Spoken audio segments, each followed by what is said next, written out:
экиге жеңип ошентип бир аз абалдың болуп кеткен да. Старттык ышкырык берилди, урматтуу көрөрмандар. Кубанычбек Тагаев хронометрист алда Жалал от шаарынан азыр тирөөшкө тийип кайтты топ. Оюнчу менен тосту жана Абдуазим бул жакшы нерсе. Азыр сонун ушул жерден насурулуп чыгып барган болчу. Үш командасы демек легионерлерди азыр өтө кооптуу абал. Азыр комментарий окуганга аракет кылдым эле. Ал учурда Эшнөттөн бир аз гана көбүрөөк убакыт калды. Кандай сонун мүмкүнчүлүк бирже бузуу жок деп эсептеди Кубатбек Арапов. Бул жер тартиптүүлүгүн көрсөткөн. Сокку узатканга жетишпей атат. Бүт оюнчулардын мына куршоосунда калган болчу. Бекболот Акматалиев сол тарапка. Жана бул жерде Оливейра бар.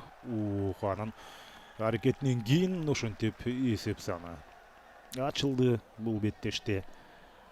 Бул жерде Региналду алып турат. Региналду өзү кирип, Максат Алимов азыр мына ушул үчтүктө сокку гол Максат Алимов. Чындыгында чабуулчу деп айтса болот. Максат Алимовду караңыздар, ушу топ Исага берди. Мухаммед Иса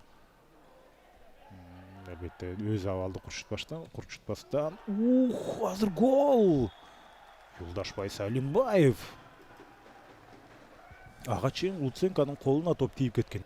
Азыр болсо жогорку ылдамдык менен Айдар Сулайманбеков келген болчу. Жана сокку Бекболот Акматалиев албетте өз репертуарында. Гол өтүп кетиш дээрлик мүмкүн эмес.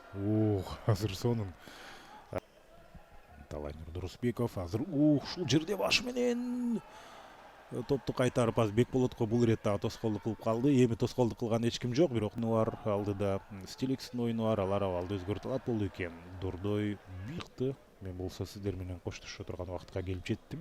Азыр мындан кийин фарватер менен